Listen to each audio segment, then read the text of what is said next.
What's up, guys? Welcome back. Today, I'm going to talk to you about my updated Hakaishin program presented in a different manner. Okay, I renamed this update to Ultra Instinct, and what it's written on the cover is not Ultra Instinct, but the term Wu Wei, which is actually part of Taoist philosophy, which is what Ultra Instinct and Bruce Lee's martial arts philosophy are originated from or are based from, and I think it's pretty fitting for this program based on what I'm about to show to you.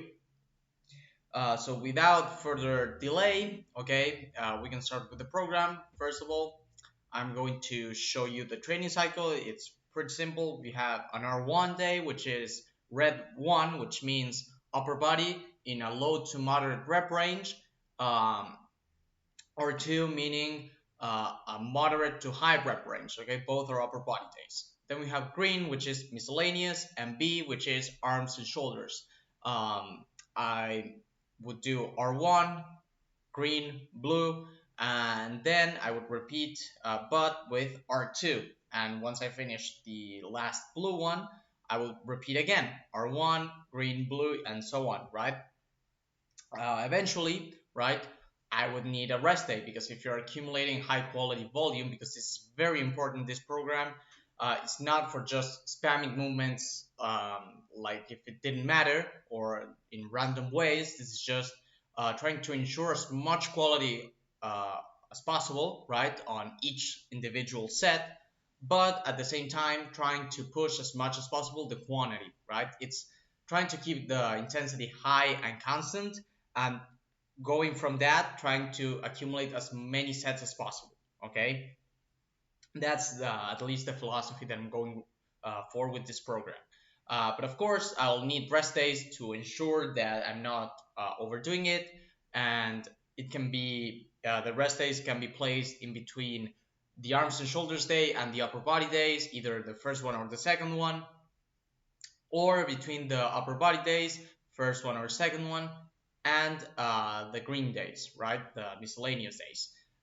So that's the overall structure. So I can have as many rest days technically as I want to. I could have like yeah, approximately 3 to 4 rest days. So yeah, with that in mind, I can start explaining you the program, which is not complicated, but it's going to be different. It's going to be kind of abstract, and I think it's going to allow me to really tell you how I think and how I execute programming. So yeah, first of all, we have horizontal push with rotation A, pull with rotation A, and calf raises or forearms rotation A with this specific rep ranges, right? AMRAP for the calf raises and 10 to 20 for the forearms rotation. So the fuck means rotations. If you go down, right, on the rotation section, you have, for example, horizontal push. The rotation A would be something along these lines. Any of these exercises for this specific spot in the program, right? So it can be full RTO push-ups, ring pseudo planche, regular pseudo planche, one arm push-ups for this amount of sets, for this amount of reps, right? Now, why did I include rotations? Because if you see here, we have rotation B, and you also have all these variations, right? And of course, all the push-up variations can be regular, decline, or leaning forward. Basically, the purpose of having these rotations is to have categories for specific contexts, because a lot of movements have like a specific context, at least how I see it. So rotation A would be the highest stimulus movements, okay, the ones that are going to take the most of you, the ones that are going to generate, I wouldn't say the most fatigue, but are going to tire out the most. Yeah, basically they're going to generate the most fatigue, but also the most stimulus, right? And it's going to be in it's going to tend to be in the lower rep range. It's going to be more overload focus rather than rep focus, right? Um, I like to do my workouts in the more starting with the most stimulative stuff at the beginning and tapering down as the workout progresses, right? Then the horizontal push rotation B, right? It's going to be higher reps, right? Or as many reps as possible. It's going to tend to gravitate towards higher reps, right? Even within the parameters of low to moderate reps, right? Uh, sorry, I'm going to, there we go. For the pulling stuff, it's kind of different. If you check here, we have rotation C, and then on the arms and shoulders day, we have rotation B. These ones also follow the stimulative guidelines, but in a different way, because these ones are the ones that you are going to do on your upper body days, right? The ones that are going to stimulate a lot because the back can take a lot of punishment, right? And the ones that you want to use not sparingly because you're going to spam the shit out of them, right? But the ones that you should be mainly like really focusing on taking to failure and beyond and trying to push those movements as much as possible. If we go down to the rotations, we have front lever pull-ups, chest to bar pull-ups, NH style pull-ups, Colombo pull-ups, Duranda pull-ups, cannonball pull-ups, right? These are going to give you the most for the least, right? So it's really important to take these to full failure, okay? That's the purpose of pull rotation A. For forearms rotation A, it's kind of different. It's kind of the same. Again, it's priority of stimulation. So you have hammer curls, reverse curl, and band wrist curls, right? And then we have the less like taxing, let's just say, versions on the rotation B. So yeah, that's the purpose of the rotations. Basically, the context being that the rotations A are more um, important, but also at the same time they have their own specific context, and they because they are more stimulative, they should be used in a certain manner. Meanwhile, the rotations B are more a middle ground, right? They are more, let's just say, like they can fit anywhere. You can again you can put them anywhere in your program, and the rotation C are just to keep things fresh and to just worry more about stimulating rather than um, getting to failure, if that makes sense. These ones, think it of rotations A as main movements, rotation B as secondary movements, and rotation C as finishers. That's a better way of explaining it. So yeah, we have horizontal push rotation, 3 by 4 to 8, pull rotation 8, and this range, right? And then we have calf raises of forearms and this specific manner. It's basically pretty similar to the Hakaishin program if you check it out. Um, so yeah, it's basically again the same thing as the Hakaishin program right here, with just the rotation aspect included. And for specific movements, of course, I'm not going to put on rotations because there isn't any possible rotation to fit leg raises and hammer curls, right? Um, and for shoulders, because the exercise selection is usually pretty limited, you're not going to have a lot of rotations for that. You're just going to have variations, right? So yeah, just face pull, rear delt flies, and band pull aparts, and that's basically the first upper body day. Then we have the miscellaneous day, which the only difference to the Hakaishin program is that I have ring hamstring curls instead of Bulgarian split squats, just because I'm realizing that I don't really care like at all about quads. I care about the back of the leg, right? But I don't really care too much about quads. Um, so yeah, then we have triceps rotation C and pull rotation rotation C. Sorry.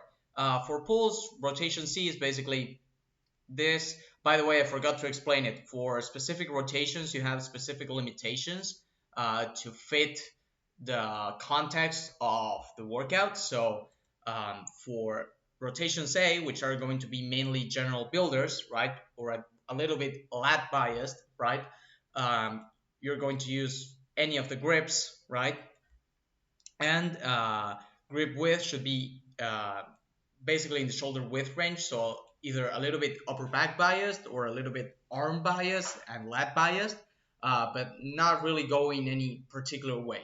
For the B ones, the grips are going to be neutral or supinated, right? And grip should be close grip. So close grip, basically focusing on the arms and on the lats a lot because it's on the arm day. If you check it out, it's here.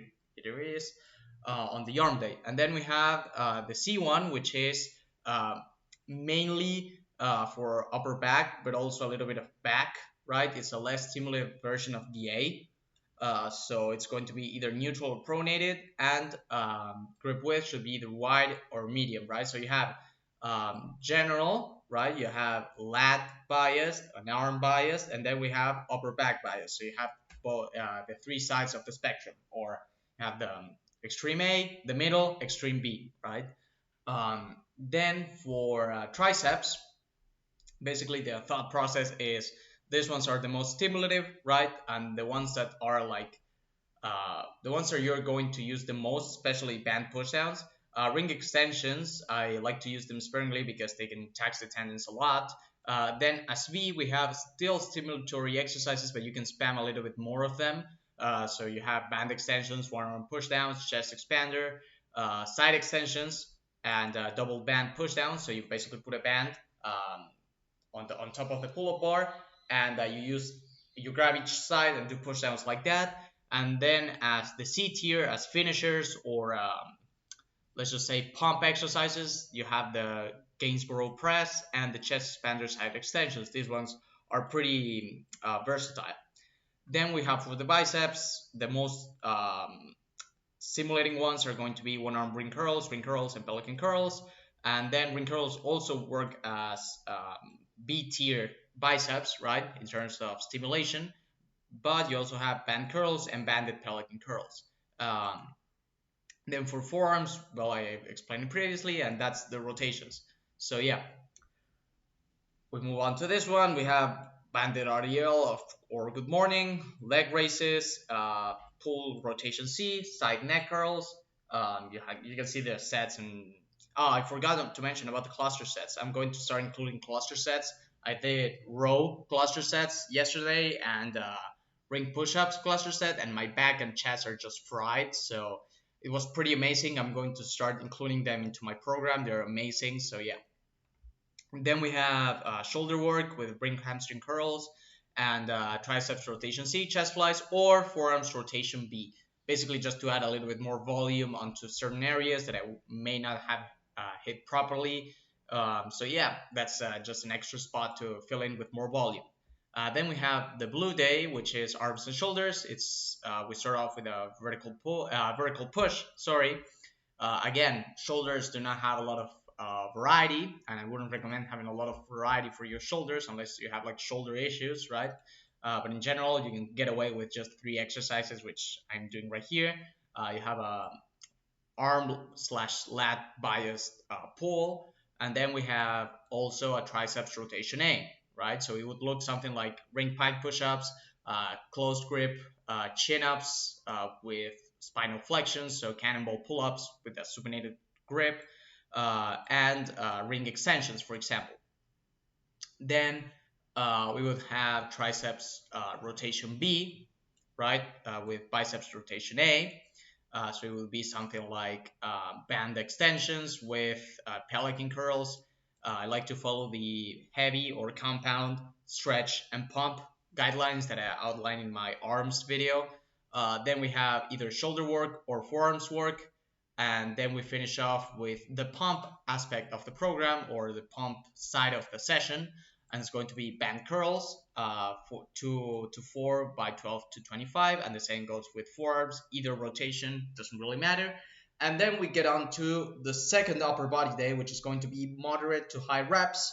It's going to have a horizontal push starting off as rotation B with moderate rep range, and then it's going to transition into a higher rep range in which I can include a cluster set, mainly because they are like they're fucking brutal, okay, and I want to accumulate a lot of volume. I would say a 5-minute cluster set is the same as doing 3 sets approximately to failure or a little bit beyond. So I equate that, and I'm like, okay, I can do either 3 sets close to failure in this rep range, or I can do a cluster set, right? A 5-minute cluster set. And for pull, again, I can do a cluster set too, a single one, right? It's not like 3 times a cluster. Fuck no, just a single one. If I'm short on time, I'm going to do a cluster set for both. If you have the conditioning, you could even like superset them. You do one, then you do the other, then you one, and you set like a 12 to 15 minute timer, and you just hammer away at those. It could work, right? And again, leg raises or hammer curls.